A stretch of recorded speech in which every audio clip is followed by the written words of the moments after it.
Hi, thanks for joining me, Dave Levine, for episode number 21 of the Sports Stories podcast.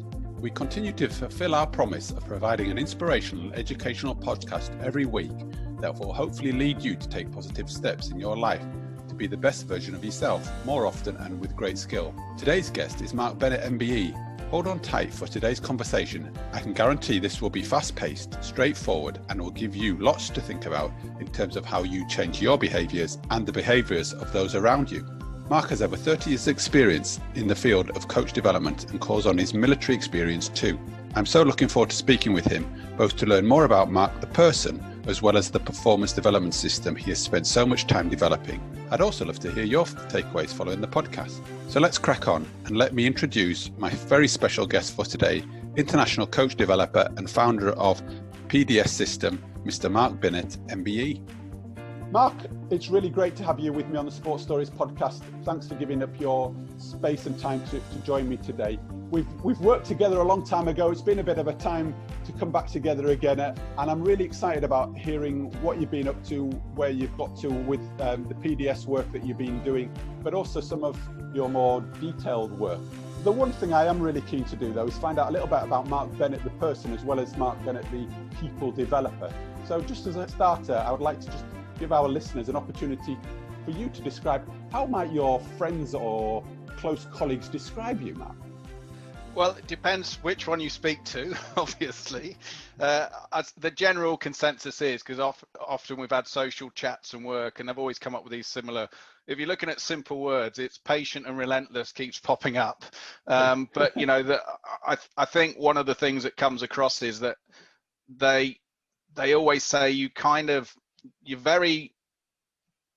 a very private person, and you know, you love your dogs seem to more than you love your people, but you definitely live by what you share, and that's one of the things that always comes across as very apparent. You know, you pursue excellence in what you do, you live by it, you don't just say it. So yeah, I'm always in a social party, I'll be the one in the corner privately, or, you know, if I'm not with people, I prefer to be in a country with the dogs and just have private space. In fact, funny thing was, after this social distancing, I realized that actually I normally do social distancing anyway. That is what I do. You're well practiced in being on your own in isolation. Yeah. Well, that's a great picture you paint there, Mark. Let me take us right back to sort of nearly day dot and your first sort of introduction and memories of sport. How did you get into sport, and what impact did the early part of your life and sport have on you? Yeah, it was really interesting because when I was a young child, must have been 5 years old, I moved down to Cornwall, and my family did. And we went to a big primary school where there was a lot of sport in Redruth. And I was always, you know, in the main team, pick first, you know, off we went, and I loved all the sport. And then when I was about 7 or 8, we moved again to a very, very small village, Fiok in Cornwall, 3 or 4 houses. That's it, right next to the river, and it was just woods and fields.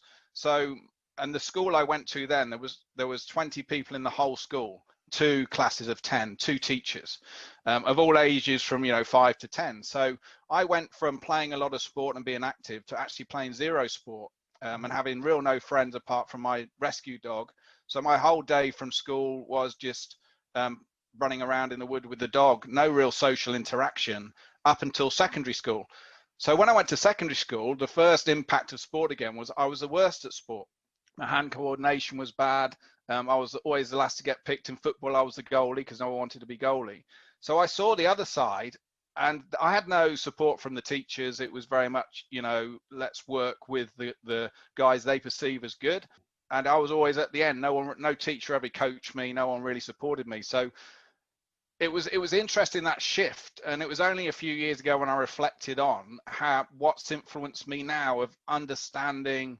Don't look at the person of what's in front of you. Look at who they're potentially capable of. And it does connect back to having that real understanding and empathy early on. And then when I started to focus on things, like I had a go of, I just bought a basketball and I found a basketball ring locally. And I just said, well, I'm just going to start throwing the ball and seeing. And I got really good at throwing the ball and it was going in. So it was not the fact that I couldn't, it was the fact I didn't have the time and the understanding to develop, kind of, if that makes sense, even the hand-eye coordination. So that was the very, very early stages. And then obviously joining the military in '83, we always did bits of sports. So, you know, when it comes to hockey or anything, I was generally very fit, running around with the dog, cycling to school 4 or 5 miles every day. When it came to fitness, I was very, very good endurance wise. When it came to skill, actually, it was a bit imbalanced, if that makes sense. So I was always like, oh, you go in defence mark in hockey, nobody will get past you. I might have been fouling a bit, but actually I was relentless, you know, give me a job and I'll just do it. Bam, bam, bam, bam, what do I need to do kind of thing. And I was still good at work solving problems naturally. You know, I can see, why don't we do this kind of thing? Linked into Dave, it wasn't sport, but this was an interesting point, a light bulb moment for me as a kid. When at 12, 13, I joined the Army Cadets because when I was a kid, you know, my mum was a bit concerned of what do I want to do when I leave school. She was thinking, you know, this kid, what's he going to do? So I said, I want to be a vet or I want to be a commando. And my mum said, well, if you want to be a vet, you're going to have to do your homework. So I said, I'm going to be a commando. So I didn't like homework basically in school because no teacher connected with me apart from my art and pottery and technical drawing teacher of the value of why we do things. So I was the inquisitive kid asking the why questions, and most teachers just shut me down. So therefore I became disengaged in school. No one connected me with the value of homework and actually doing things unsupervised and how that's giving you skills in life, the discipline, etc. No one connected that. So it got to a point in Army Cadets where I really loved it there because people were treating me and giving me stuff. So I really loved and enjoyed doing it. I learned really quick. And then I thought, well, let me do a charity event. So as this was me at 13, Dave, I said, let me do a 100-mile walk around Cornwall for a old age people's home. So they went, Mark, 100 miles, you know, how far have you walked before? I said, well, 5, I've done 5. And they said, yeah. No. I said, well, let's just do it. So this is me, a young kid. So the adult cadet officers said, well, let's drive it. So this is where the light bulb came off. So what we did, we went down the North Ridge, which was in Cornwall. If you've ever been to Cornwall on the north coast, it is very, very hilly.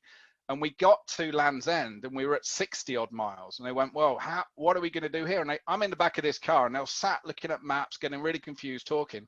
And I'm in the back thinking, well, this is really simple. And eventually I thought, because I'd never really challenged or suggested with adults before. And it was the first time I said, well, why don't we just go a shorter route on the way back? And it was kind of, they both looked at me and went, oh yeah. And it kind of connected with that. Sometimes what I'm very good at is just stepping back. I've always done it naturally and just looked at things but not getting too involved in the discussions. And I think that's been a strength for me, but also I think it's been a weakness because sometimes I've known the solution and sometimes I've been impatient when others haven't in the discussion, as opposed to, you know, having that dialogue and patience. So that's kind of those light bulb moments early on. And then going back into sport in schools, you know, I was really good, then really bad, then in the army, and it was kind of, okay, well, you're fit to just, let's always have Mark because he's fit. But again, no coaching. So when I started connecting, running the commando training wing and really wanted to challenge the way we were developing our soldiers, I started to look to sports. So Warrington Wolves, late 90s, Oldham Rugby League, Sale Sharks, Saracens, 2000. And I was really having an impact by then because I started to develop and challenge in the early 90s how we could influence people. That was where it came from with recruits. And I saw the transferability in sport. So it was really then that's when the passion started in the 90s when I thought I'm useless at what I do. I need to understand how to get better to influence soldiers. But it was only recently that I've recognized those little moments as a kid unknowingly had influenced my understanding of not to look face value at who's in front of you, to give them time. How did you come to note or recognize that those early experiences were playing out in what you do now? I didn't make the connection. It was only some old people questioned me. So what's really was interesting with old people is they sit down and observe. And the first time it was early 90s when I started to challenge traditional methods. I'd just come from commando forces, just served operationally in the Gulf Operation Haven after the Gulf, and got promoted to a recruit training center where I was a physical training instructor training the recruits. And that's when I realized I was pretty useless and changed the way I did it and challenged, could I influence people? So when you were in the commando unit doing your training, you recognized that the impact you were having wasn't having the impact that you wanted. It was after that, Dave. So I'd served in the commandos, passed the commando course. Again, there was I think 90 odd on the course, 9 passed. It was quite an arduous course. Yeah. But I didn't make any connection then. It was just like, yeah, I've passed. I'm not injured. I've got through. Yeah. But then after the golf, and I'd already done the physical training instructor's course, and I didn't make the connection then either. But I knew I was really good at, unknowingly, I was just confident I could get the best out of people in front of me. Yeah. People that sometimes people couldn't connect with, soldiers that were unfit or demotivated. Yeah. And I couldn't make the connection, but no context yet, no connection internally. Then when I went to recruit training, what happened was every 10 weeks you have a platoon, and as a physical training instructor in those days, you could do whatever you wanted to them in your physical training lessons. Then at the end of 10 weeks, there was competitions, log race, obstacle course, endurance course, and my platoons won every single competition. So I'm thinking I'm the man. I was brilliant. Yeah. I thought this is it. But however, then I realized I was useless. And how I realized was on one of the pass-off parades at about 18 months in, one of the parents came up to me and said, "Oh, my son doesn't stop talking about you. You've really changed his life." And the light bulb went off, because I'd also realized I'd also changed the life of every recruit that had not passed in. And then I looked at the numbers of my platoon and realized they were smaller than some of the others. So that was my light bulb when I thought, actually, I'm not very good at influencing people in the big picture, maybe one-to-ones. But actually, what I wasn't doing well enough is consciously recognizing if people didn't have the mental robustness, the ability to, how they interpret tough times, how they learn, how they get motivated, how to develop that. It was kind of keep up with me, guys, and you pass. But I wasn't really good enough at influencing the ones that didn't have those qualities. Right. So I decided then in that moment, I needed to change my job or change the way I did it. So I started to challenge myself and just be inquisitive. How could I change? Right. Unfortunately, Dave, for me, for external, no internet, remember, I wasn't reading books in the libraries and stuff about this stuff. I didn't even know what it was called. So I started to lose a couple of competitions. Yeah, great. Yeah. When I started to influence. And then you can imagine the negativity I had with all the other instructors now, the platoon commanders or sergeants. You're getting soft mark. What's this tree hugging, they called it. You need to go back. But the platoons were bigger passing out. So I knew they were reaching a pass grade, but they weren't up to the level of fitness that the others were, and maybe mental robustness. So what was the difference there then? What did you say? Would you say it was just spending? It was one, I was scanning better. I didn't know this at the time, but and I didn't know the word for it. But I was scanning. I was consciously scanning everyone. And I was attempting to pick up early the people that had the triggers of struggling. When the session got tough, physically they could have gone on, but mentally they decided to give up. Yeah. And they were getting a negative experience. So it was like a self-fulfilling prophecy. Yeah. I was noticed the fit guys were only really shouting at the least fit guys, as opposed to going, what could you say to help them get better? So my real shift said, look, success for us. And it was funny because I use those words, which I use now. Guys, success for us is everyone getting through this log race, everyone getting through this obstacle course, everyone passing out. So it's up to you fit guys to help the other guys.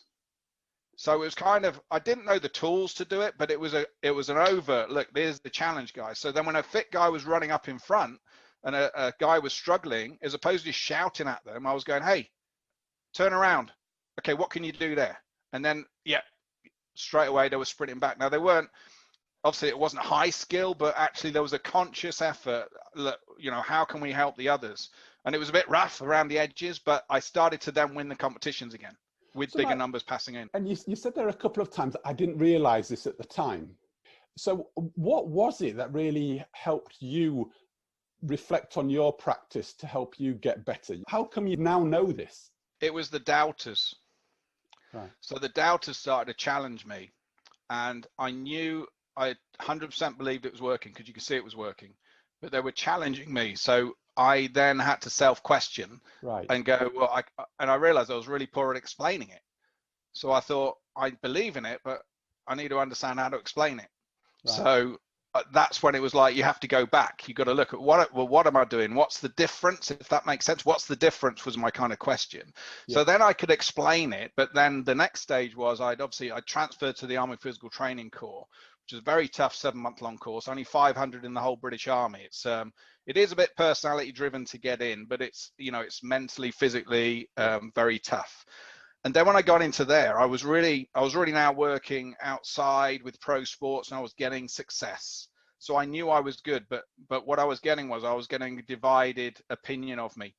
So some people were going, Mark, this is great, and some people were going out their way to discredit it, that had never met me, that, you know, maybe seeing this as an ego thing, or hang on, this guy's doing something different. Who does he think he is? Very rank. I'm senior rank to him. What does he think he's doing? So then I had some academics. And when I say academics, Dave, in the military, if you had an MSc, you were seen as an academic, not in the big world. Yeah. So what they were doing was, and there was a couple of them, and I won't mention their names, but, you know, they're still embedded in my head now. So I have to thank them in some ways. They were saying, well, there's no academic rigor to this. You know, he's done it here, but it wouldn't work here. So they weren't saying it directly to me. They were saying it with other people, but it got back to me. So then I had to go, well, I can't argue with them because I don't know academia. Right. So then I had to do another bit of understanding of, look, and there was a bit of confidence issue there as well, Dave, because when someone comes from above you and then they're saying, look, what you're doing, it's just made up, it's just personality driven, there's no academic rigor. I didn't even know what academic rigor was. You know, it's kind of, what is this? And what was that like? Because, you know, I'm conscious we both work in the world of sport, and a lot of people come through their sport journey, and not everybody has got an academic kind of background, do they? And a lot of people do, I dare say, kind of are nudged in that direction. What did it feel like being kind of questioned around the academic side of things for you? There was a lot of negative self-reflection from my side. You know, at times it got me down. It definitely negatively impacted my interaction with the people in my, you know, organization. So I tended to step away. I tended to actually not communicate effectively. You know, I was always having an unconscious bias. Okay, I'm going to speak to this guy. Barriers were up. And interestingly, Dave, they never asked me a question. So these people, and it still happens now, and we both know people now in sport that actually don't value what I do, but have never seen it and never asked me a question about it, but they say they know it. So for me, I'm cool with that now. But in those periods, I wasn't cool with it. I was really struggling mentally. It was getting me down at times, and I was feeling a bit lost because I had no one to turn to. I didn't have a mentor. There was no internet. You know, I just thought, I'm on my own here. And if there's enough people telling me, it's not good, it's just a personality, you're just lucky, you start some self-doubt. And what I was not very good at, and sometimes I think this is human, Dave, I know you know this, and there's times when I catch myself now, but I'm better at it. I can have 100 people say, Mark, you've changed my life. This is phenomenal. I can have one person say, Mark, it doesn't work, you know, bang, bang, bang. And my focus is on that one person. On one person. You know, and we're not the only one, are we? You know, Yeah. And then you find, you know, unless you really, now I'm much better now, you know, I'm a lot calmer, and my first question is, okay, so what is it that's making them think that way, as opposed to they're wrong? It's kind of, there must be a level of empathy of, you know, why do they understand? So if I work on a process now of, I value everyone, but if someone's making a statement negative about what I do, I now ask myself, what do they know about it? How many questions have they asked? Where have they gone to experience it? So my first go-to is, please come to one of the sites that's running it. That isn't me, that is an intervention that I've used. Please, you're invited. Which one would you like to go to? Then if they turn it down, then it's like, well, now I'm not going to bother. You know, it's okay. The door's left open, but now that ability to me be worried about what you're saying is now, I've switched that one off because you've turned down the opportunity to understand it. I guess in some ways, at least they've engaged with it and they've seeked to understand, if you've managed to get them to see what you do. And yes, everybody, I guess, has a choice. The bit that was striking me is those people that are judging you without knowing. Yeah. I don't know anyone, Dave, that has come to view what I do, and even when I'm not there, gone to a site where it's running and have turned around and go, I've never had anyone say there's no value in this. So the only people that now are not, the people that never ask any questions about it and have never gone out their way to really look at it. They'll find somebody to knock it, and then I'll go, yeah, you're supporting my thoughts. So bang, bang, bang. So Mark, for those listening, we're talking quite conceptually here, I guess, in terms of what you do. Can you summarize what is the PDS approach? What do you do, would you say? Yeah, if you look at the big picture, it's actually developing adherence strategies to support cultural change, to support behavioral change with practical tools and self-reviewing analysis principles that allow you to have greater positive impact on the people you're influencing. That's the short version. So in schools, in sport, in corporate organizations, in parenting. It works where there's humans, but my passion is in sport. But I have gone into schools to help teachers with disengaged, disruptive kids. But it's not just the tools of coaching tools, which some people think it is. It's actually a whole adherent supporting change to embed new behaviors. That's the whole system. I'm going to relate back to you now. And can you recall an example or a time where you were struggling in your career, where you maybe have used this approach for you? In my career, yeah, I mean, so many times. Let's pick one down. Yeah, well, my first one, and it wasn't when I knew what I was doing. So this takes you back. You know, when you remember the odd things and you remember nothing weeks before and after. One of those first moments when I thought, wow. Was I was in Army Cadets and I was one of the junior people there, but I've been there for about a year, and the map reading instructor hadn't turned up.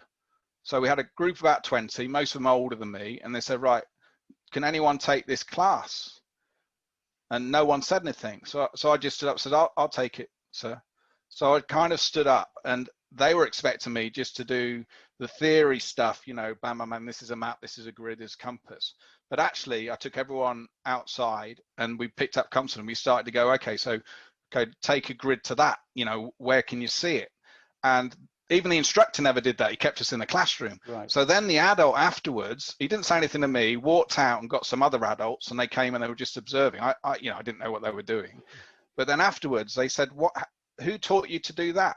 And I said, well, no one taught me. It just made sense, you know, because I wanted them to understand. So for me, it made sense for them to experience it and, you know, make it as real like, as we could with the understanding. And that, you know, that stayed with me because they went, wow, this is really good. They were the first people to ever say, wow, you know, we've never seen anyone do that before. That's brilliant. And, you know, I'm 13, 14 years old when the young kid's there. So those moments when you go, also, we can talk about it, but if we go, let's do it, let's have the experience and talk about the experience. For me, that's been my go-to.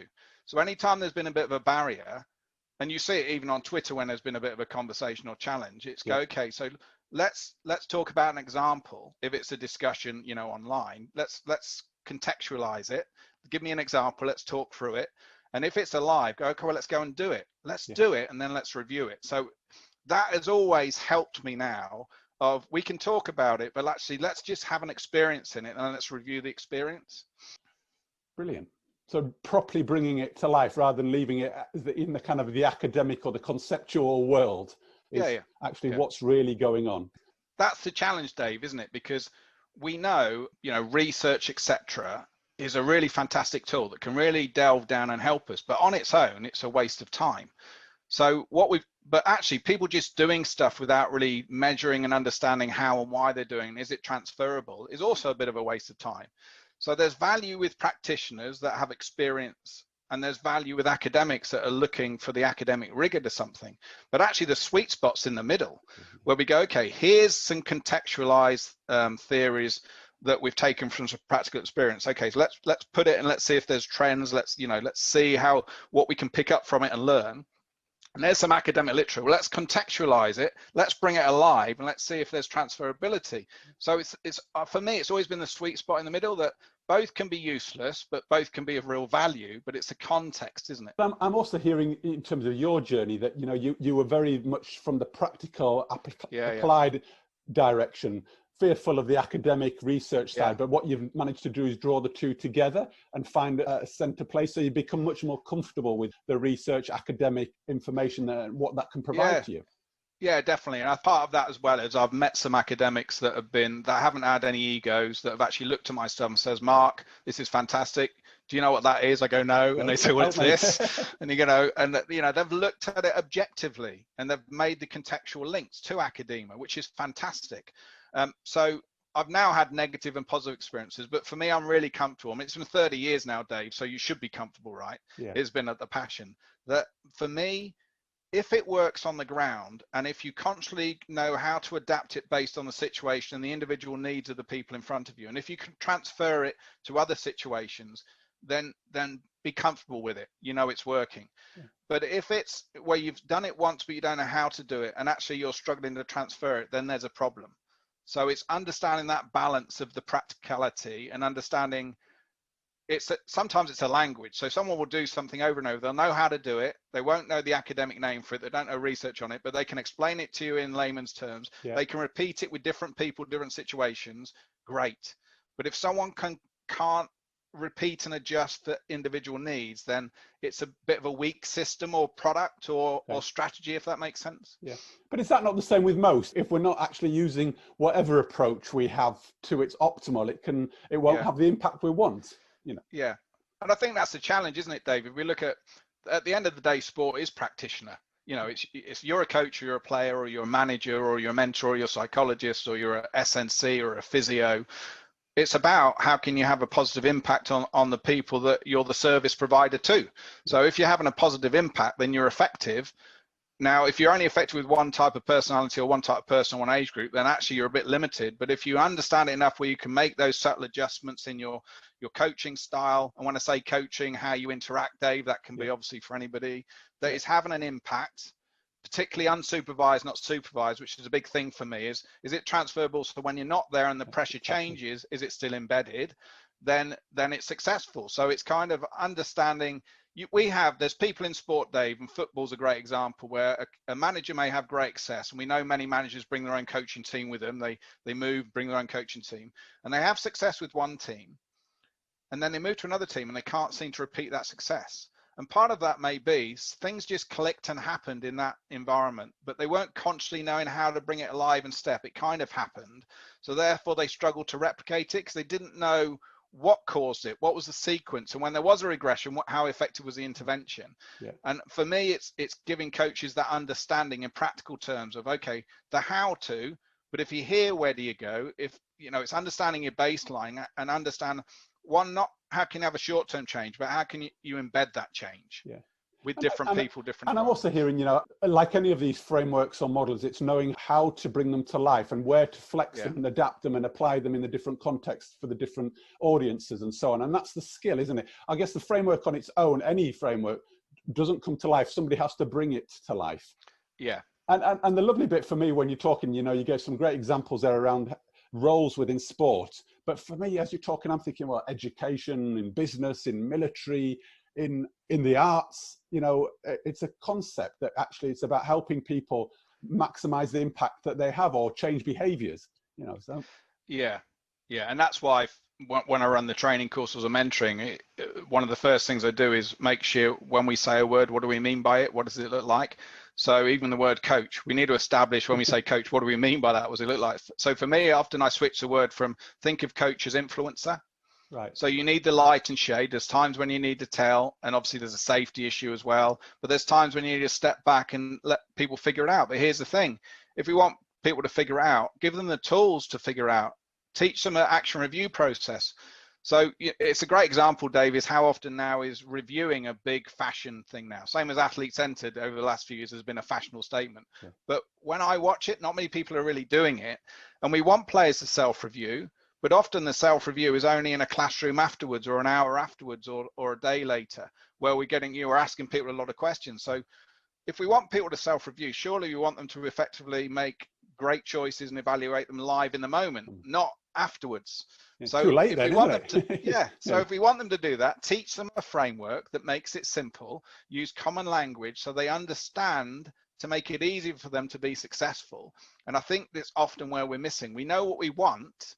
We know the type of player we want, teams, pupil, management, but often we don't know how to take them from A to Z. And what's B, what's C, and understanding B, C may be different order and different length of time for different people, but understand that. I'm going to put you on the spot here. Why do some people not engage with this approach? What is it that they find uncomfortable with it? I think, obviously, I don't know the answer. This is just my opinion, but I believe that some people struggle just on their own experiences. So if you just look at sports coaching now, we have most coaches, particularly at high level, have played the sport to some degree. Some to quite a high degree, they get fast tracked into coaching, some others not. So their experience of effective coaching in their eyes, in their perception of effective, would have been their experience. So if their experience was the coach is in charge, he's telling them what to do, is shouting the answers and the solutions and where they need to go wrong, etc., etc. If that's all they know, and then they hear on YouTube or, you know, on some podcast, oh, athlete centered, it's about asking questions. And now they're thinking, what a load of tosh. Why do I want my players standing around listening to coach asking questions? I want them to play. So the challenge with that is understanding and actually seeing it with an open eyes to go, oh no, I like that, but my perception of what you're telling me, I don't like. So I think sometimes it's when someone, obviously change, it's like thing, who wants change? Oh, everyone. Who wants to change? Well, no, not so much, but it's kind of, I'm only going to change if I see value in it. So it's about getting people to understand I'm open. When you say this now, I see the value in it. And I think some people, they've had negative experiences within athlete center, for an example, need center, whatever it may be, the asking questions. So they've gone from one way, which they've had some success with and they're comfortable with. And now someone is saying, actually, there's a better way, and I think that's where we get a bit wrong in how we're sharing. It's not a better way, it's added value to what we're already doing. So if you can understand it, where does it sit in? It's not saying you're a bad coach. And I think this is the other challenge is, no one I know has ever been a coach that is deliberately attempted to sabotage a coaching session or athletes. People are passionate. I mean, coaching is not highly paid for most people. You go, the amount of hours you put in, etc. You got to have a passion for it. So what we need to be mindful of, if we want people to buy into them changing in something they're comfortable with, we need to find a way to help them see the value and help them understand what it actually is and what it actually isn't. I think athlete center, for example, has for me, I've gone to see places that said it's athlete centered, and it hasn't been. It's been terrible. It's been kids standing around listening to coach talking a lot. So we got to make sure that what we're sharing, they have a positive first experience with it, or they have a positive experience that can dismiss the negative experiences, but understand it takes a lot of courage and patience to change. So we have to support that change. So empathy is one thing, but also understanding there's some people that actually don't want to entertain it. They're comfy where they are. They feel they're getting some results, and they're going, I'm not interested in changing. You know, it's just me. And we've got to sometimes accept that, or we say, actually, the need is greater than your want. So if you're, an example would be, Dave, I'll give an extreme example, is a coach is very much saying their focus at grassroots on, or even academy level or pre-academy, of it's all about results for me. So I'm picking the best players just to get results. I'm telling them what to do. They have to do this because I'm focused on the results. But actually the need in that area is developing people and developing every player to get them to manage their state, be aware of state, scan well, make great choices, commit, get the best out of their teammates. What does that look like? So if their parameter of success is so far off what the need is for those players in there, then that's where we need to challenge that coach. And we use a principle of change the coach or change the coach. So let's do everything we can to get them to see the value on why they need to change based on what is success for this situation, to get them to switch that. Or we say, well, actually, you're not right for this organization. You may be right over here, but you're not for us. So I think that's the challenge as well, Dave, when we're looking at the way sport is going, especially with wellness now. That is, it's disappointing for me, because you and I know for years and years when we've spoken, the wellness of people behind the player is key. If you develop the person behind the player, you'll get a better player, because the only thing 24/7 is a person, not the player. But and it'll cascade through, won't it? Definitely. And the rapport comes, and you give them the tools to self-evaluate, make good choices, evaluate life. That's a person skill. So if it's working, they'll do it in their school, in their education, in relationships, doesn't matter. But it's disappointing to me that the only time we seem to get a priority and focus on things that should always be important is when there's a media problem. So there's now been media plates in. Obviously, we had gymnastics with that very disturbing video on Netflix with the American gymnastics. Now it's come to light in gymnastics in other countries. We've had the cycling as well a few years ago. But my issue is why are we waiting for something like that to pop up before we say this is important enough to action long enough to embed the type of environment we want? We've known about it for years, so why aren't we actually focused on giving coaches the skills beyond the tech tack that is going to help them develop the people, and put prioritizing that in training and mentoring, not on the focus on more the foundation of technical and tactical. So why are we, do you think, though? What is in the system that's still driving us in that direction? Oh, if only we knew the answer to that. The things that, having supported basketball for a long time, and obviously Alan Keane, 10 years now, I've been mentoring Alan and a lot of other basketball coaches and teams. They're an example of their funding to grow their grassroots sport is coming from one major source, and that one major source is giving them funding based on medal potential. Right. At Olympics and Worlds. Yeah. So if we have a person that holds purse strings, providing, although they say actually grassroots and getting numbers in sport is important, their main funding comes from medal potential. We've got a fundamental flaw there that is contradictive to the whole statement of what we want to develop. So that in itself is wrong. So what we need to do is go, okay, so basketball, for example, if we develop and support the coaches at grassroots, whereas everything's going to stem from society, helping behaviours in society, and also medals long term, what does that look like? What type training and support do we need to have the impact in 10 years for our medals, but we're never going to compromise people for medals? What does that look like? And put the funding there. Here's the thing, the governing bodies need to know what it looks like and have a clear strategy.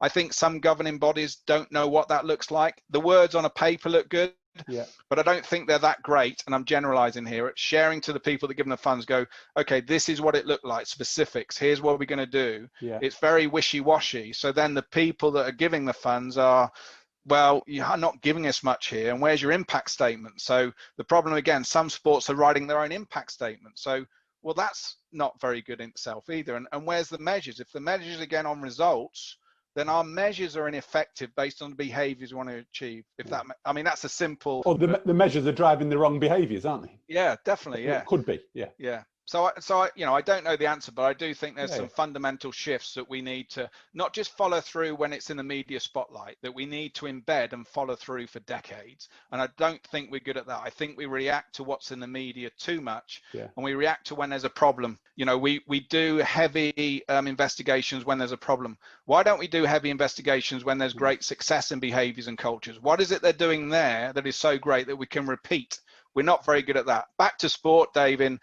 Often sports I've worked with at pro level, international level, is when they win a game by a big margin, the review of the performance of the game is very different to when they lose by a big margin. So the losing is definitely is high detailed, but the win isn't high detailed. Why? Now they should be the same, right? We should be going, okay, so what did we do here? What did we see? What choice did we make? How do we adapt here that was so successful? Because we need to repeat that. And now we get back to the problem with coaching. A lot of coaching is coaches will only ask a player a question when they've done something wrong. You could argue it should be the other way around, really, shouldn't it? Yeah, I mean, that's where one of the PDS processes with the hot reviewing on the sideline and live in practice, coaches, one of the conscious things we get coaches to do is say, teach players a self-review process, action review.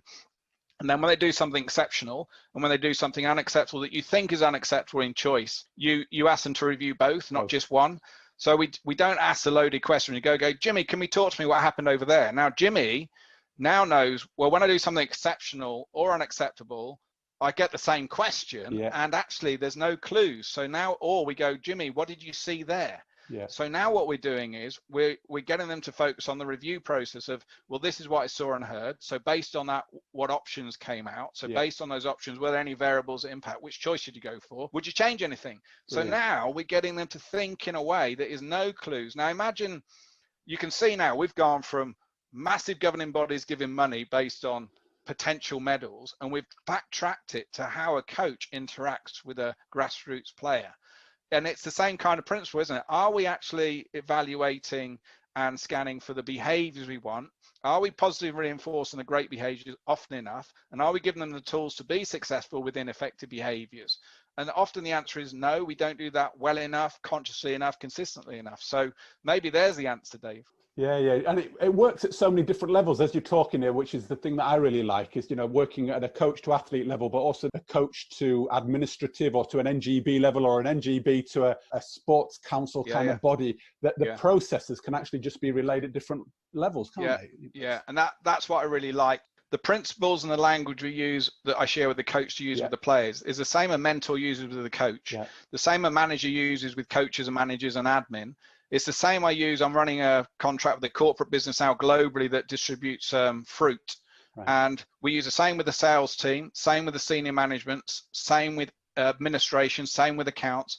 It's a common language, common terminology. It's based on behaviors first, doing the best you can with what you have in the present moment, and being able to understand what's expected, expectations, permissions, and also a sequence of action review process where we review when something goes great, the same as when it's unacceptable, but we manage our state. We always ask ourselves, am I in the state I need to be effective right now? No. What's that look like? Where's my intervention support to help me before I start the interaction? The principles are the same. It's a common language. It keeps it simple. So what it means is, Dave, one key point is when an athlete moves up an age group, nothing changes in the language. The only thing that changes may be the conditioning, the speed of the game, the tech-tac, but the coaching, the influence, and the thinking, the language is the same. Yeah, and I think what I've taken from it and how you explain it for me is also we're not teaching people to respond and react to certain scenarios or environments, because we're teaching them the quality of the process of reviewing. So they're actually taking it wherever they go and they can continue to use it. You know, and I think what I picked up earlier on from what you were also saying is that the idea of what do they do when the coach is on their arm or close by, but also what do they do when they're on their own, you know, independently. So we're actually giving them a skill of learning to reflect or learning to reframe things. So it's actually a skill that they're taking with them and a behavior that goes with them in life rather than actually just triggered off by environments. Yeah, 100%. I mean, transformational is used quite often now, but actually that's where we know success is. If what we do on a rugby pitch, a soccer pitch, a lacrosse, a netball court, actually those people we're influencing, coaches and players, everyone involved, and parents, because we involve them as well, are then without even thinking about it, using it in their education, in their relationships, in their communication. The amount of coaches, Dave, that have said, I'm using this for my kids and my husband and my wife now, is telling you then it's effective, it's successful, because if they're dipping in and out, actually it's not transformational. Then I would argue under pressure, it's probably not going to be there. So is there real value? Have they really understood it's about how they see the world and how they get the best out of what's in front of them? Not be worried about what they can't have. What can you do with what you've got kind of attitude. Well, Mark, it really plays to the philosophy of the Sports Stories podcast and the wider sort of Sports Stories brand, because we work really closely with the idea of helping people become the best version of themselves more often and with skill, you know, and using some of these principles is about that, isn't it? It's about how do I carry myself around the world, whether I'm on a rugby pitch, hockey pitch, in the office, in the school, in the lessons, wherever, even with my friends and families, is how do I turn up? And if I'm trying to be the very best version of myself on a regular basis, you're not going to go too far wrong. No, and then it's making sure that when we're supporting someone in change, we put support mechanisms in place to help support the change. Yeah. So, you know, one is the how to, but then is we know change is tough. So are we embedding using technology now, using, you know, WhatsApp, coach support groups where, you know, coaches, I have coaches, Dave, in the same support groups that are in different countries in different sports. They're both sharing hot reviews and they're supporting each other, little clips, because we're not talking about the context of the sport. We're talking about how we interact, our effectiveness as an influence as a coach. So sometimes that's even more powerful because they don't get caught up in the sport. They're actually talking about the interaction. So it's making sure that if we want someone to change, same as an athlete, a player, a child, an adult, doesn't matter. We need to make sure, have they seen the value? Are they how-to tools that they can actually use? But importantly, are we supporting them on their journey of change? And often we're not very good organizations. I feel personally, in my experience, sport is the same, organizations, in actually supporting the change. And that's the key. And there's technology now, we can do it I mean, I've got, just an example, Dave, I've got 600 people now on different social support groups that I'm not directly interacting, but I've developed people to interact with each other, and I'm still in those groups. And we have go-tos every month where we can have an upskill or any challenges they can't fix themselves. But that shows that's one person and how many people you can influence. And when we do this, what's beautiful is we see this ripple effect. So because they're using it all the time, others go, oh, what is that you're using? And then they share it because we say share it with everyone. You know, it's not a secret. Share it overtly with your players. I mean, a great example, Dave, is I shared a video this morning on Twitter that one of the intervention sites, Evo Rugby, Evo Soccer, and all the sites were doing these interventions. One of the things a coach does, that once they go through this journey of they watch themselves in video, they identify where their one work on is for them right now, not 20 things, what's the one thing in their coaching, they're influencing. They share that with their team, their players. So the coach says, everyone, this is my work on. So then at the end of a session, the players review the coach. How did I do on my work on? So Mark, just give me an example there. You talked about the Evo rugby and soccer. For those listening in, what would a successful environment be working like? What would it look like if I was looking in from the outside, just to give them an example of how it comes to life? Yeah, so if you came, what you would see, and we do open days where you can just come and see it raw. So an example of that, you would see the kids turning up. They would have packed their own bags. They would have made sure their hydration. Their parents wouldn't have done it. When they come in, you'd see them hand touching where available with the coronavirus, but before, and they'll be scanning their other players. So if they see a player looking a bit down, they'll reach out and talk to them. This without coaches. You'll see they'll do this naturally all the time. The coaches will turn up. They'll have an interaction. They'll make sure what's success for us today. The kids then will actually, when we start setting up, they'll manage the warm up. They'll run it. The coaches are still scanning. When it comes in, the players will help the coach design the session specifically.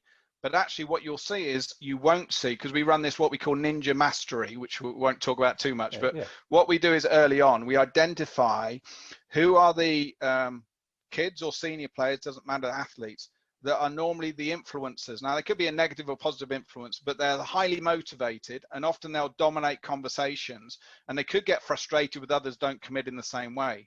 So what we do with them, we put them on a mastery course. And what that is helping them understand how to get the best out of others. So an example would be, if we know that person, even if they know the right answer, is always when players come into a huddy, they're always telling the other players. We share with them, can you help me get Jane involved, or Sarah involved, or Jimmy involved? So when you come in and help, can you stand next to them and go, Stevie, what do you think? And ask questions to get everyone involved. So we've got players now scanning other players to make sure everyone's involved and everyone's opinions valued. So we're building a team unit there, aren't we? I guess. Yeah. So interesting, what we do is you can see where the difference is. It's not the coach doing that. The coach is where are my influences? I will influence the influences to help influence the players. So you'll see this through the whole of the session. And it's all about a principle of you being the best you can be. What does that look like based on excellence? And then setting those UAEs and behaviors. 2 is then helping everyone else be the best they can be. What would that look like? And coaches and players fall into that. Players helping coach and players. And then the coach is at 3 is, okay, I only step in if I need to, but what does that look like? How can I support? So my aim is to make myself redundant, but I need to know the light and shade, when to step in, when to do the one-to-ones, etc., etc. And it's an overt share. So all the time in these cultures, what you'll always see is the players are doing a lot more, but actually the players being more inquisitive about others, scanning others' behaviors first before the tech-tac, and having effective interventions themselves. You'll see a player running over to another player and helping them when they see them going a bit down. So this isn't luck. This is consciously developing players to do that. And we do that from 6, 7 years old. Right, yeah. I was going to ask, you mentioned about kids, you know, how low down do you go in terms of the age? And I'm with you. I think that the 6, 7-year-olds are ever so resourceful, and we just don't often allow them to bring their resource. Yeah. I honestly think that, you know, the biggest limitation on so many young children is the coach's belief of what they think they're not capable of. And it's on so many courses, like I say, every masterclass I run, I have a question, and pretty much every course now is, but what age would this work to, Mark? It wouldn't work for 6-year-olds, 7-year-olds, or 10-year-olds. So now I share videos and go, well, let me answer that with this video clip. Okay, these guys are 10, these are 9, and they're looking at it, go, oh my God. Gosh, and you go, so yes, who's stopping we're their limitation. So give them the tools, give them the permissions, set the environment, be patient, be relentless with it. So Canterbury Tennis is a great example. Is they'll have 5-year-olds. And it'll be a simple thing. Remember, we start it where their common languages is what they're capable of. So it'll be a simple thing where before they're serving, they've agreed now that the person, one's serving, one's receiving, the person about to serve will scan for the other person. And if the other person's not with hand on both of the racket in the way we've agreed, bouncing up and down, doing the little jump, if they're not doing that, the other person doesn't serve. And then if they do it straight away, the other person that's about to serve goes, great setup. So then what we do is, and then the serve goes, and then what they do is they come into the net and they share with each other based on what we've agreed. And then you see the hand touch. So it's things that people go, a 5, 6-year-old could never do that. And you see it live and you go, No, they can if you develop the right environment and you give them the tools and the permissions and the time to do it. And they love it. The engagement is through the roof. We're not just making them tennis players, we're also making them young coaches. So they begin to coach each other broadly, aren't we? You know, help each other to develop. And I guess it plays that tune of, actually, by helping others, I'm helping myself here, aren't I? Because I'm becoming more aware of who I am and what's going on for me. Yeah, and definitely. And remember, the coaches we develop, every good player should be a good coach in our interpretation of Coach Dave. So you don't need lots of high technical and tactical. What you do need is the ability to listen and understand others first. So it's kind of that Stephen Covey type rule is first understand, then be understood. So one of the things we always do is that player first, player last. So if even with the young kids, they'll run into the net, tennis, for example, and one kid will get the other kid to go first. So you review first and go, I thought, I was awesome there. So they set UAEs and they can use colors, whatever they want. And they agree what would be unacceptable, exceptional, or different language. Doesn't matter what word, so long as it's consistent. So that player will come in and the other player will first go, so how do you think you did? And you go, oh yeah, I was awesome on that. I was ninja on this. But I missed that once on the first one. So you reminded me there. Then they hand touch and the other player goes. So instead of telling them what they did wrong, which is commonly when you see player to player, we go, no, you review first. And then you listen to me. But actually, there's already a pre-agreed framework of success. So then again, can you see how a switch of language and terminology that is, as opposed to just players telling other players what they did wrong and how to put it right, which is common, right, when you get players together. Yeah. So Mark, I could just really pick up on the passion in you in terms of the approach that you've developed. And I can just envisage also what it would be like in one of your environments, actually, you know, where you're delivering the work. And I think passion is really important for me in terms of actually how you put that across and what you believe in it.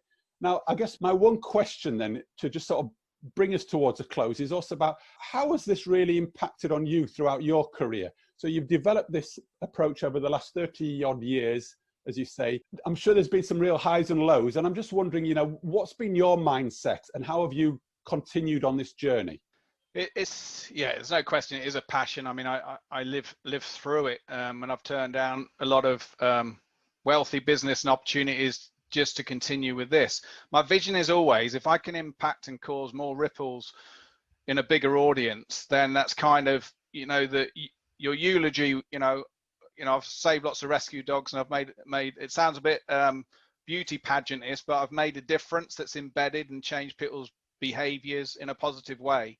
So that's what's always driving me. So what I'm very poor at is my marketing side and opening doors of cold calling, if that makes sense. So I'm ever learning. I'd say my skill of the system is really high. My skill of letting people know about the system is really low. It's lower. But you know, you tend to grow. So most of my work's been through word of mouth. I must say podcasts now and YouTube, you know, is connecting with a few more. But it's there's still a part of frustration of me that, you know, how can I do it? How can I get it across better, the people that don't know about it, just to get them engaged, to get them to commit? Because there's always the challenges. We know sometimes that one personality, one person can hinder the impact of so many. And we know those people of influence are really important to get them to see the value and look past any personal egos or issues and really understand it's about other people. It's not about you or I. So I still need to get better at that. I know, you know, I'm seeing sometimes I've seen them as a dark night still to some, because I am challenging tradition. And as I mentioned earlier when we chatted, is I don't see myself as rocking the boat, but I do see myself as shaking the tree at times. Right. And I guess for those people that want to really come on this journey, though, it's neither of those, is it? It's actually a way of going forward.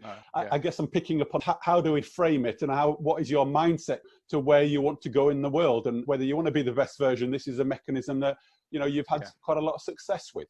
Yeah, honestly, any person that's come to me and says, look, even people that are doubt, but look, I'm open to it. I want to explore. I want to find out.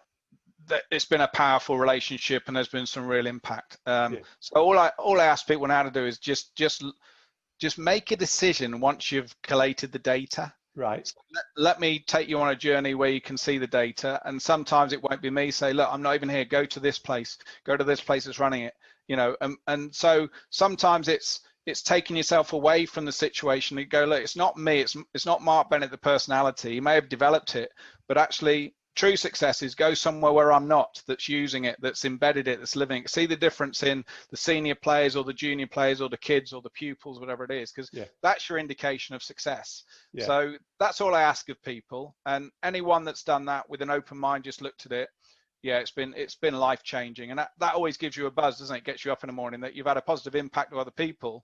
I mean, what more is there to ask for, really? Apart from Rescue Dogs Day, dogs. Helping people and rescue dogs. What's more in life? But on a serious note, I think this is also part of what I'm looking to do with the Sports Stories podcast, because I think sport is such a powerful vehicle. And I think what you're doing and what's come across very strongly for me is you're using the vehicle of sport to not just help people in sport, but actually really help them pick up the skills and behaviours that can really impact them in their wider communities, in life in general.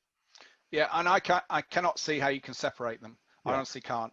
If you really want to embed change, I mean, let's look at it, just ignore the people context, ignore the transferability. If you're looking at, I want somebody to be effective in sport, the only way someone's effective in sport, they're under pressure in a game with 50,000 or just their parents on the sideline, watch them under their perceived pressure, they can still live and embed by the right values of managing their state, scanning well, making great choices without fear, committing to them, reviewing live, interacting, accepting feedback from others, having how to positively impact others around them under pressure. For you to do that, you need to embed the behaviors. And the only way you can embed them, behave them, is embed them as a person, not as a player. So even if you're focused on outcome in performance, you still need to embed the behaviors in the person that has allowed them to be a better player. So I don't see there's a separation, Dave. And I think that's contextually where I think when we get the magic of it happening, when the big sports that give the funding out, when they really, because they say welfare, and I truly believe they believe welfare is critical, but actually some of their actions compromise that and contradict it. When they understand that actually high performance is about people having great wellness, people making great decisions under pressure, people being able to accept feedback from others and listen and interact effectively with others, they're their underpinning principles, and unsupervised, still making great choices based on your need, not on your want, when no one's watching, when things are going tough, they underpin high performance. So actually they are people skills. So when they make that context connection, I think then real great things can happen. But I don't think we're there yet.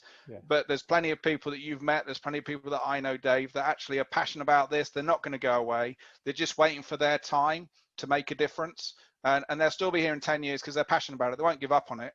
So I think sometimes it's about timing, but not giving up, and be ready when the moment arises. So just coming back to you then, Mark, what has been your drive? You've not given up and you've been passionate about driving this forward. What's been the mindset or the framing of this for you personally to keep this going? How have you managed this? I think part of it is self-wellness in myself. You know, I've suffered. Give me a minute, Dave. Take your time. Take your time. I've suffered with depression since late teens.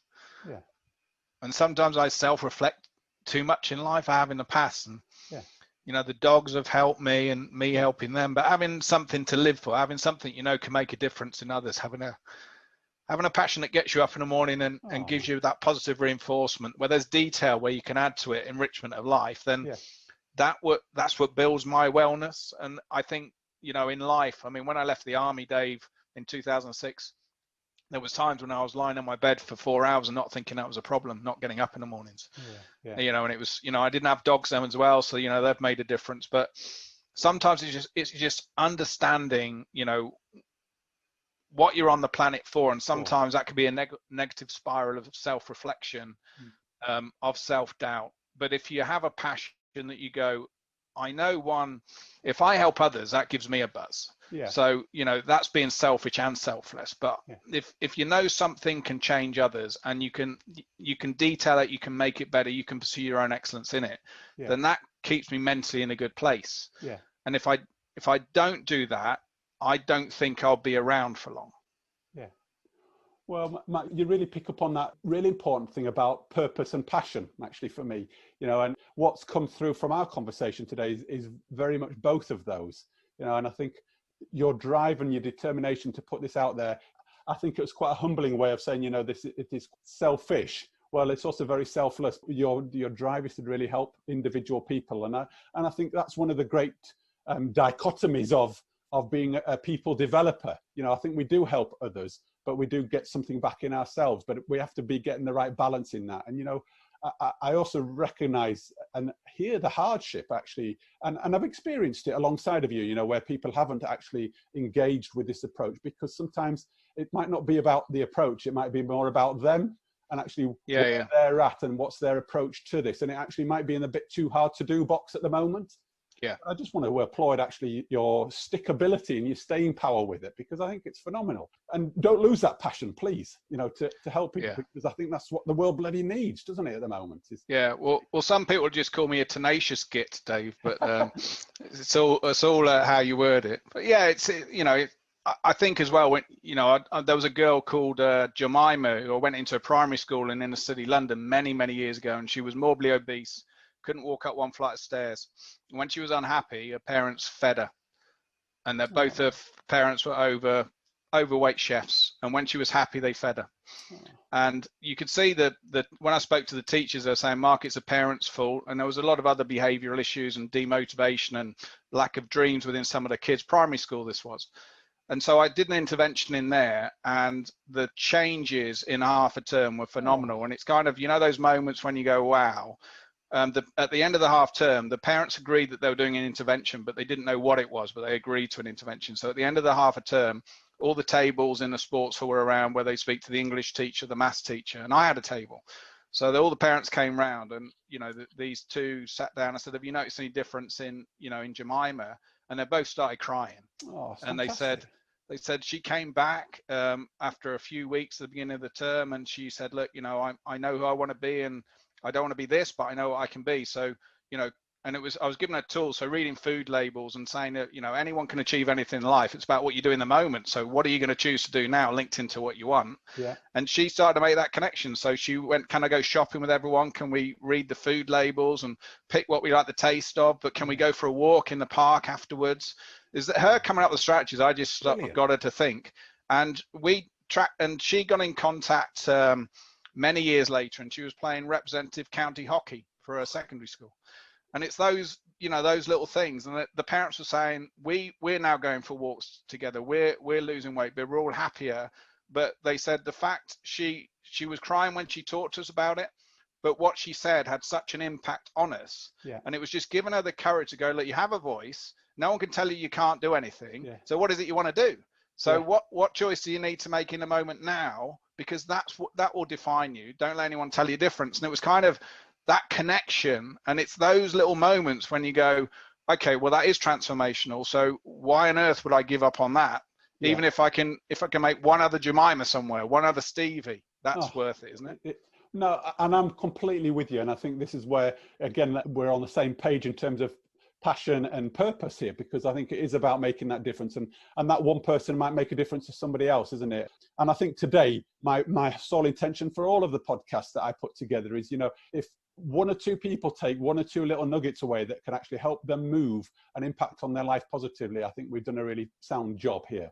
So I just want to kind of begin to draw us to a close here, because I think we could go on forever because we're so passionate about it. And I think that's a credit to you and the energy that you put in. And I'd love to find out more about the program that you're doing. But just as a narrowing us down, could you give any sort of quick recommendations of resources that you've pulled on to help you in the past? You know, books or something that's really helped you, which we could sort of point to the people to maybe go and have a look at.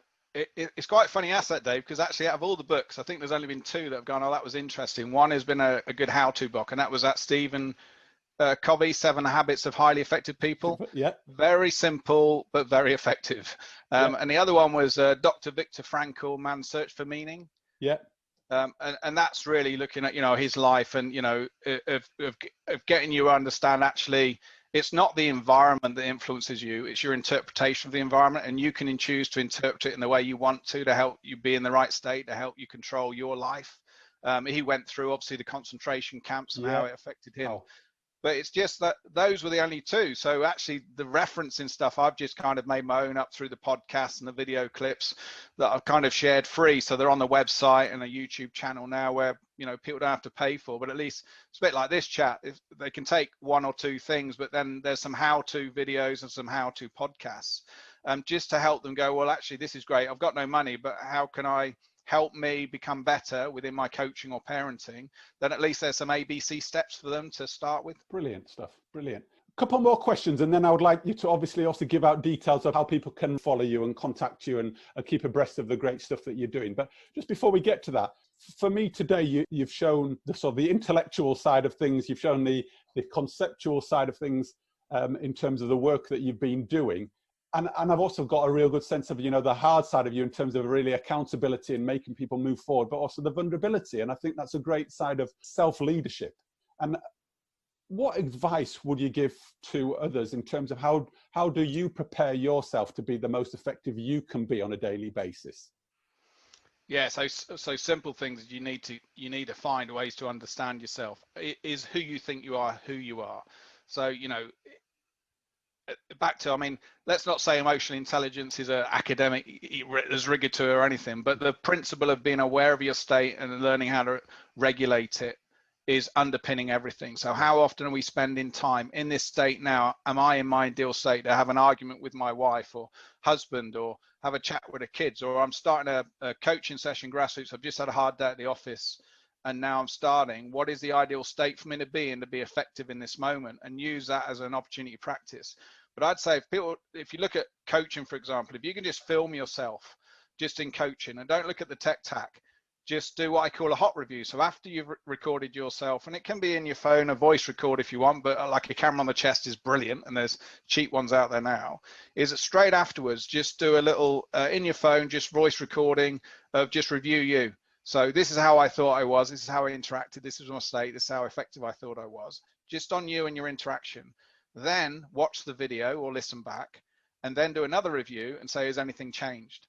And that referencing of, oh my God, I didn't see this. Once you get used to, oh my God, my voice is like that, just then it's a really good level of understanding who you think, how you interact and how you do. And that referencing will really change you the next time you go into that interaction.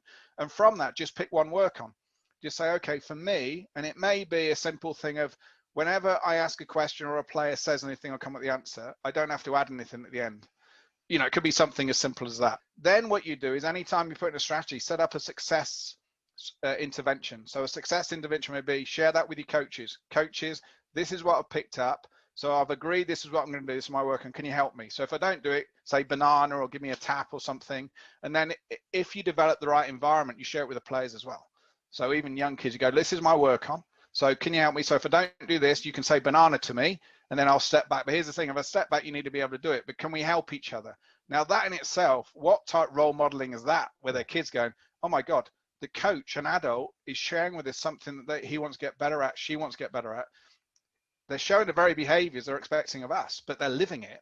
So those little things in itself, those little steps will make a huge difference. And I'd say that everything stems from that, I'd say, in developing as a coach. And Mark, how do you do that on a day to, you know, today when you get up, how would you live that out? Let me give some real examples. So getting up today, obviously weather's hot. So I've already planned I'm going to get up early because the dog's heat. Yeah. So my dogs, because they're rescues, have been beaten in the past.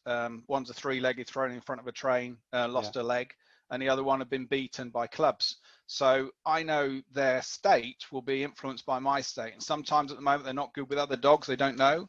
So I need to be mindful of what's success for me when I take them on a walk. So it's not taking them for a walk, is if I'm not calm in my state, if I'm not now aware, oh, I'm seeing another dog coming that they barked at before, if I start to tighten up, they'll pick up on it, and then it will be ineffective. So now I've failed success. So what I do is I set my success criteria for each dog walk. Brilliant. So the success criteria will be, form a strategy to reduce their negative interaction with dogs and be aware of my state. Then after this, Dave, so this for me was, okay, so I know you, Dave, and we've had the chat before. So for me is just to be more about, as we discussed, more about me and just be openly self-reflective. So what state would I be in to do that?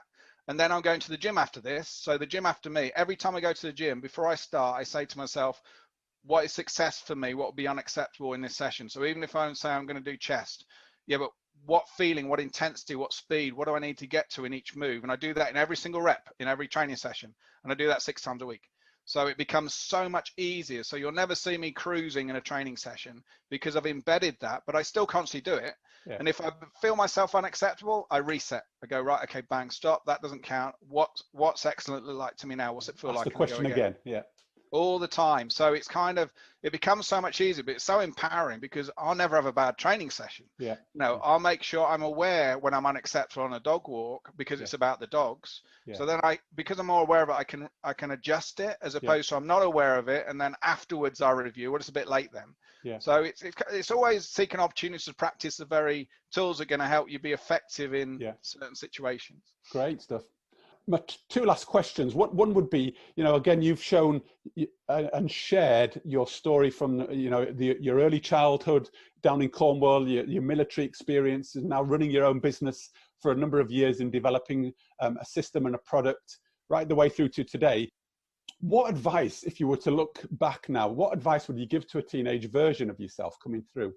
2 things is, understand everyone's different and don't get impatient if they don't see what you see, and understand not everyone's going to agree with you and not everyone's going to believe in you, but that's okay. That's not a knock on you. They just may not understand you or where you're going from, but it's okay. It's okay for people not to get it.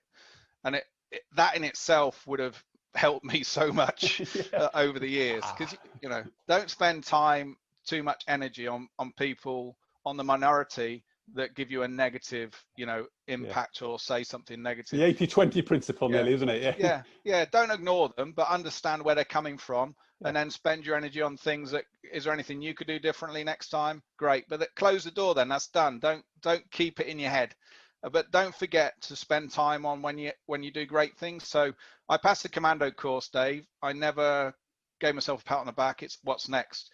I did so many different things. So I trained a team to break the military marathon Guinness World Record by 15 minutes. Never sat back and go, wow, that was awesome. It was like, what's next? So there's times when you don't just actually step back and go, what have I just achieved? This was fantastic.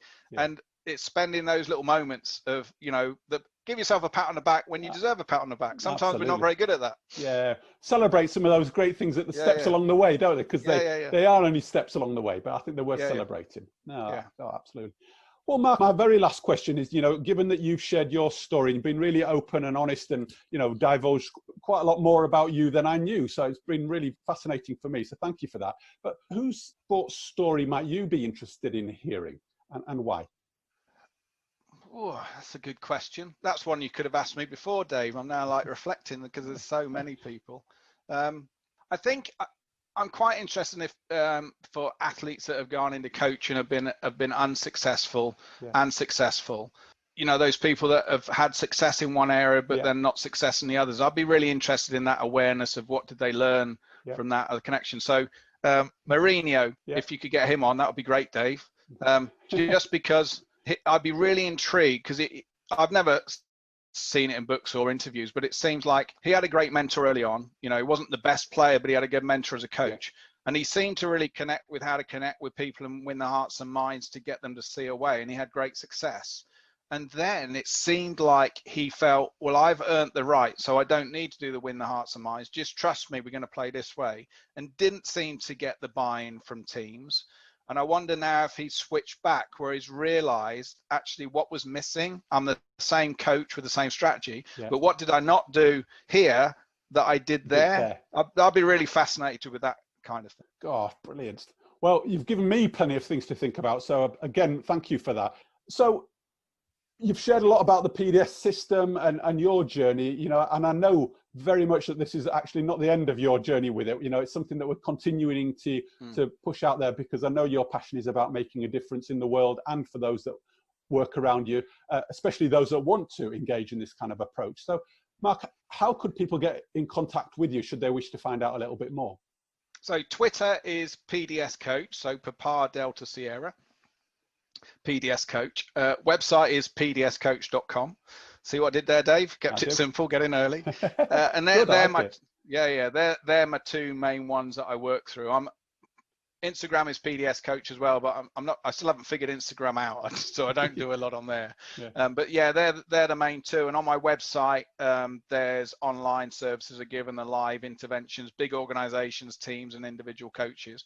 But there's a link to the YouTube there as well with the resources that I just download on video clips, examples of people using the tools, presentation. So, yeah, they're the main ones. Well, Mark, all it leaves me to say is, again, thanks for being so open, sharing all of that great stuff and making a difference in the work that you do, because I know it does make a difference. I've spoken to people who have really shouted about the great impact that you've had on their life as well. So thanks for being so open and honest. And as I say, I'm sure this is only 3/4 of the way through the journey. So it'd be great at some stage to come back on and talk a little bit more about other aspects of the coach and people development work that you do. What's your big take home from this, Dave? Could you know me before? What has come out of this? I'm interested that it's been like anything for you as a take home from this chat.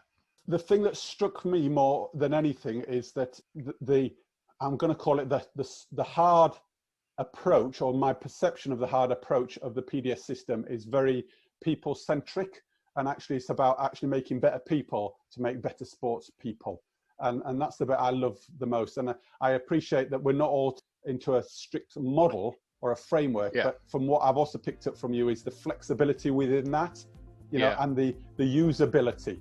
And I think that's what lands with me. So it's not about thinking that I'm going to be pigeonholed and driven through a process. There's a flexibleness around that. Yeah, and that is the key to it, Dave. I'll be honest, and I asked you that because that's going to help me in my marketing, because obviously you saw that from the outside, but yeah, it's about, you can add anything to it. So if you're game based, if you're constraints, if you want to coach this way, you can put anything you want on it. It's not restrictive. It's actually giving you frameworks to make it more organic. So there's a flow to it, but there's a framework to help you influence, if that makes sense. But on that note, thanks for your time, energy, keep on with the good work, and look forward to seeing you again pretty soon.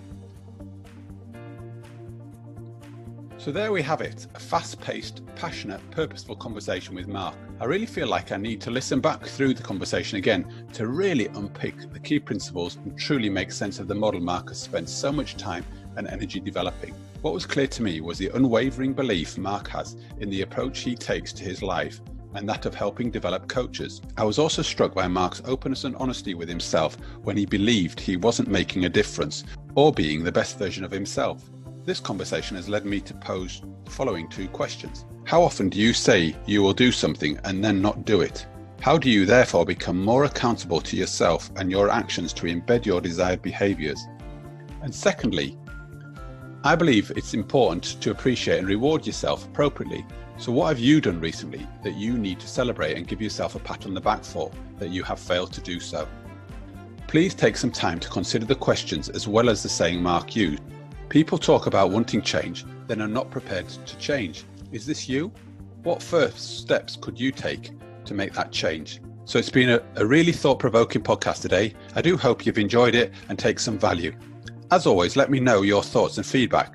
The email address is sportstories247@gmail.com, or please leave a comment or review on the Apple Podcast platform. It's been great to have you with me today, and please tune in to next week's podcast when we will have 2-time Olympian, business owner, entrepreneur, and all-round good guy sharing many interesting and inspirational stories and tips on how to live a more purposeful life in and through sport. So from me, Dave Levine, have a good week, and I look forward to having you with me again for more sports stories next week.